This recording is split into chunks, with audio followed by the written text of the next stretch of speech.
So mga kamatis, mga kaibigan, well, I guess we can write this one as a W, di ba? We can have this as a win para po sa ating community. Bakit po? Kasi po tumigil na mag-promote ng scatter etong si Awit Gamer. Malabang nahirapan na siyang mag-promote kasi nga araw-araw siyang dinidebunk. Ngayon, hindi pa tapos yung laban kasi nga nagpo-promote pa rin siya ng ganitong klaseng links. Now, same banana lang yan kaso mas madaling iwasan yan kasi mga tangal lang talaga magsa-sign up sa ganyang mga klase ng games, diba? Ano, good morning po sa sana isa din po ako sa napili nyo, 'di ba? Ginawa pang ayuda station ito. Laos ka na. Magaling ka naman, Awit ko. Pero mas lalo kang gagaling kung bibigyan mo ako ng diaper, 'di ba? Ginawa siyang ayuda station ng mga tao eh. Pero I guess it's an end of an era para kay Awit Gamer kasi most likely sa nangyari sa kanya, sa ginawa natin sa kanya na drama, I guess mahirap na mag-promote yung nahirapan na siya, puro ganyan na lang. And that's good, right? Kasi anuhin natin, ano pa natin to, i-push pa natin tong ating ginagawa kasi it seems to me na naaapektuhan na natin yung negosyo nitong mga illegalistang nagpapasugal ng ganyan, 'di ba? So and it extends kunyari meron kayong, wag nyo ring suportahan yung mga legal na sugal, 'di ba? Kasi these are social ills na ayokong maging ayokong maging tawag dito, ayokong maging habit nyo pagdating ng panahon. Iwasan nyo talaga. Yun. So, mas maganda, ayan, may nangyayari na. So, congratulations sa ating lahat. Now, let's go back dito. Kasi mas magandang balikan tong kanyang video na to kung saan pinagmamalaki niya kung paano siya nananalo ng milyon-milyon doon sa alphabet na yon. Tuloy natin to. Ituturo ko sa inyo kung bakit ako pumapaldo sa alphabet. Kung bakit ako nakabili ng Lamborghini. Pakinggan na natin. Sige, sa lahat na nagko-comment ng Lambo, kung nasan yung Lambo, sige, gagawa ako ng video. Ano nangyari dito, Awit? Ano nangyari? Natakot ka na. Tanga ka kasi. About dyan. Walang problema. Nawala yung angas nito, no? Yung angas-angas niya. Kaso takot na. Ang rinig ko lang doon kasi retokado siya, di ba? Paano kaya siya lumaban kay Merc noon nang hindi tatamaan yung mukha niya? Di ba? Kasi nakipagsuntukan siya kay Merc di ba?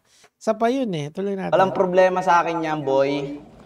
Mag-comment na kayo na mag-comment dyan kung nasan yung Lambo. Hindi ko daw nahulugan. Sige, gagawa po ako ng video para malaman nyo. About yan sa alphabet. Yan. Ano nangyari sa alphabet? Una, sinuka ka ng alphabet. Sinuka ka ng Geely. Bumalik ka sa Masaya game. Di ba? Masaya game. Ano na nangyari, Awit? Wala na, di ba? Laos na yung pagpopromote ng sugal kasi na-expose na. And sana yung ganitong ginagawa ko, hindi ko kasi kaya i-cover lahat ng streamer, okay? Ang dami nila, tol. Yung iba nga binablock na ako Wala pa, binablock na ako. Yung King Jasro, binlock na agad ako. Hindi ko nga kilala yun Seryoso, hindi ko nga kilala yun, pare.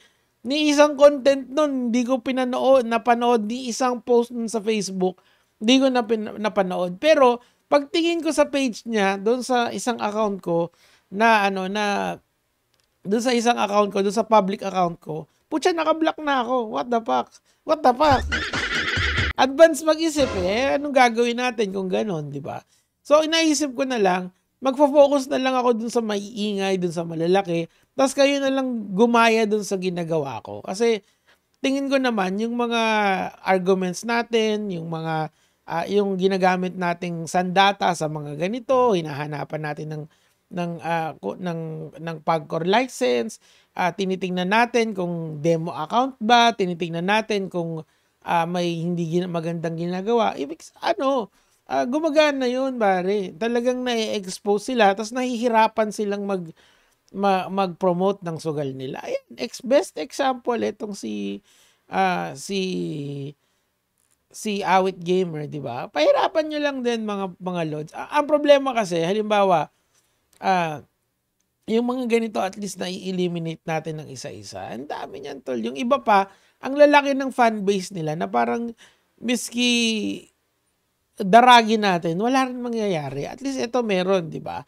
Ibig sabihin, kung magtutulong-tulong tayo dito sa community natin, talagang may mangyayari.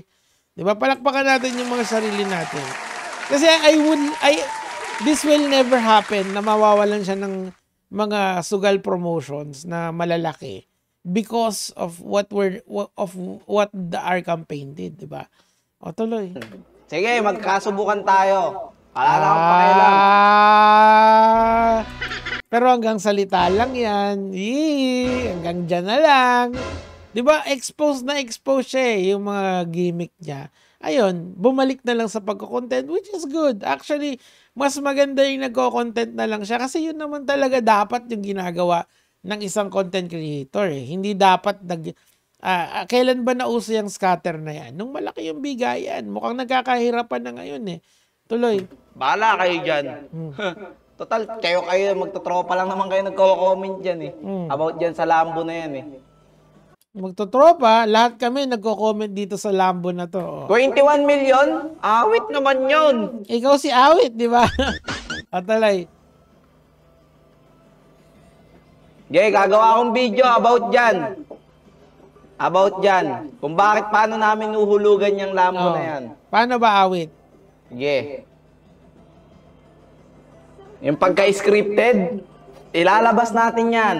Ayan alam mo, ikaw na rin alam mo, Awit, eto na siguro yung pinakamadaling debunk na ginawa ko sa buhay ko.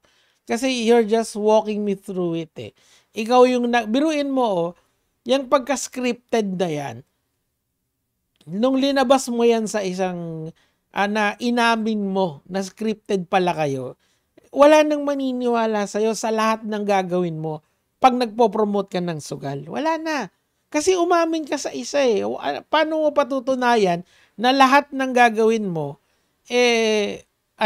hindi scripted? Parang yung sa Geely, di ba? Sabi mong ganun dati, dun sa Geely na yung pera ibibigay ko sa mahirap. Ba't bigla mong tinigil? Para sa mahirap pala yun. Kasi nga, self-serving kasi. Kaya kung wala kang mapapala, ba't mo gagawin? Yun Awit, di ba? Wala na, tapos na, tol. Dumikit ka na lang uli sa utol mo, tapos tingnan mo kung maambunan ka ng fans nun. Kasi wala na, it's going down from here.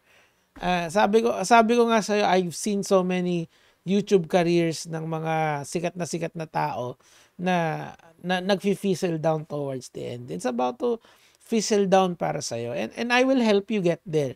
Kasi I'm just a specter here in online I'm a nobody here online. I am just here to try to fix what I can fix, try to help what I can help, try to service the people that wants the other side of the news. That's what I do here. I try to teach my own value system sa mga tao, and if they find it worth their time, then they listen to me, and I thank them. Masaya na ako doon, tol. I don't get money like you people, but then again, iniisip ko sa sarili ko what is more important para sa akin. When I die, when all of this is said and done, would I leave a legacy na naging toxic ako sa social media pero kumita ako ng marami, or would I leave a legacy that something that my children would be proud of me, 'di ba? So ganun na lang, Awit, makikita pa tayo. This will never stop. I will hunt your content down. Di ikaw, I don't care about you.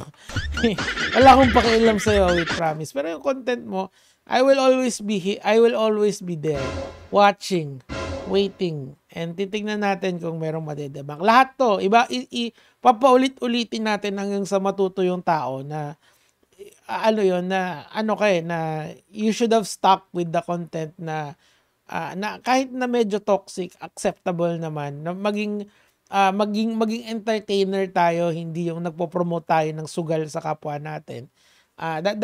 Alam mo yun, kasi if more influencer turn this path, I think talaga mag-erode yung society natin. And mamaya, We will continue this fight. Makikita nyo lang mamaya pagkatapos dito. Tuloy natin. Okay. Sabihin mo na, dali na. Ito nyo pala labasan ng baho Hindi maglabasan tayo ng baho. Yan. Mana. Huwag na. Gagawa akong video para kumita pa, di ba? Pag dito sa live, isa lang kita na ito Gagawa akong video, sariling video. Akas kumita pa. Hindi ka na kasi nahiya dun sa mga boss mo, pare. Dapat kung susuong ka dyan sa ganyan, numero 1, dapat walang samahan ng loob. Kasi, ganun kung ako may mga, katulad sa Sabong, nakita nyo bang binadmouth ko yung mga tao sa taas namin? Hindi. I have uttermost respect sa kanila. Kasi syempre, nakatulong sila sa buhay ko Hindi ko naman pagkakait na halos sila yung kinukunan ko ng pera pambayad ng demanda sa akin nila MG nung araw. Di ba? So, magpapasalamat ako sa kanila. And I met the person na may-ari ng Sabong mismo. I shook his hand. We had a meeting. Napakaganda ng meeting. Pero, it has to end somewhere. My road has to take me somewhere na magiging masaya ako. And it's not in gambling anymore. It's about standing for what is right. It's about sa pagtindig. That's the difference between you and me. Kawit. Kung nasaan ang pera, nandun ka. Unlike dito, kung nasaan ng tama, nandun tayo. O yun lang, mamaya uli. Gege mga lods. Congratulations sa atin.